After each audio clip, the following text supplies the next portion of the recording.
प्रभाते सूरनभिरंगती दश दिशा भूपाळी म्हणती. श्रीराम समर्थ. सुस्वागतम. हिंदू जागृती न्यास व श्री घंटाळी देवी संस्थांच्या प्रभाते मनी या कार्यक्रमात डॉक्टर अश्विनी बापटचा सस्नेह नमस्कार. श्री ब्रह्मचैतन्य महाराज गोंदवलेकर प्रवचने. 3 डिसेंबर. नाम हे रामबाणाप्रमाणे आहे. बाळांनो, ज्याच्यावर कुणाची सत्ता चालत नाही, जो कधी कुणापासून लाच घेत नाही, जो जात असताना कुणाला कळत नाही, जो किती गेला आणि किती उरला हे कुणाला सांगता येत नाही, जो गेलेला कधी परत येत नाही आणि जो भगवंताशिवाय कुणाला भीत नाही, असा काळ आजपर्यंत कुणालाही चुकला नाही. ज्या काळाच्या सत्तेने वस्तू आकार धरते, त्याच काळाच्या सत्तेने ती अकस्मात मोडलीही जाते. सर्व दृश्य वस्तूंना हा नियम लागू आहे. मग आपला देह त्यातून कसा सुटेल? पण ज्याने भगवंत घट्ट धरून ठेवला, त्याचा देह राहिला किंवा गेला तरी त्याच्या अवस्थेमध्ये फरक पडत नाही. यापुढे कोणी सांगणारा भेटो वा न भेटो, तुम्ही सर्वांनी नाम घेतल्याशिवाय राहू नये. जो भगवंताचे नाम घेईल त्याचेच राम कल्याण करेल. हे माझे सांगणे खरे माना.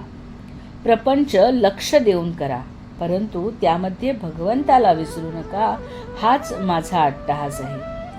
ज्याच्या स्मरणात सर्वांनी आनंदात दिवस घालावा, नाम हे रामबाणाप्रमाणेच आहे. रामबाण म्हणजे बरोबर काम करणारा बाण. आपल्या लक्षावर अचूक जाणारा तो बाण पुनः परत येऊन भात्यामध्ये बसत असे. रामनाम हे रामाच्या जवळ राहणारे आणि अचूक रामाकडे नेणारे एकमेव साधन आहे. खरोखर नामस्मरणाचा अभ्यास एका दृष्टीने फार सोपा आहे. त्याला कोणतीही उपाधी लागत नाही, त्याला काळ वेळ लागत नाही, त्याला स्थळाचे आणि देहाच्या अवस्थेचे बंधन नाही. जोपर्यंत जीवाला शुद्ध आहे तोपर्यंत नाम घेता येते. पण दुसऱ्या दृष्टीने नामस्मरणाचा अभ्यास कठीणही आहे. उपाधी असल्याशिवाय आपल्या मनाला चैन पडत नाही. उपाधीमध्ये मन रमते. नामाला स्वतःची अशी चव नाही, म्हणून जरा नामस्मरण केले की त्याचा कंटाळा येतो. यासाठी नामात रंगणे ही मोठी भाग्याची गोष्ट आहे. ज्याचे मन नामात रंगू लागले, त्याला स्वतःचा विसर पडू लागला असे समजावे. त्याचे चित्त पूर्णपणे नामात रंगले, तो स्वतःला पूर्णपणे विसरतो आणि त्याला भगवंताचे दर्शन घडते. नामाची चटक लागली म्हणजे ती चटक एकदा लागली म्हणजे जगातले सर्व ऐश्वर्य तुच्छ वाटते. हा बाजार मांडून मी बसलो आहे तो त्यासाठीच. प्रत्येकाला नामाची चटक लागावी म्हणून माझा प्रयत्न सारखा चालू आहे. कुणीतरी त्याचा अनुभव घ्यायला तयार व्हा. राम त्याच्या पाठीमागे आहे याची खात्री बाळगा आणि सर्वांनी मनापासून नाम घ्या. हाच माझा सर्वांना आशीर्वाद.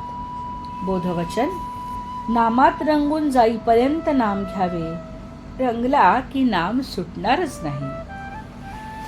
मंडळी, रामरायाचे आणि श्री घंटाळी देवीचे आशीर्वाद आपल्या कुटुंबावर अक्षय राहोत. जानकी जीवन स्मरण. जय जय श्रीराम.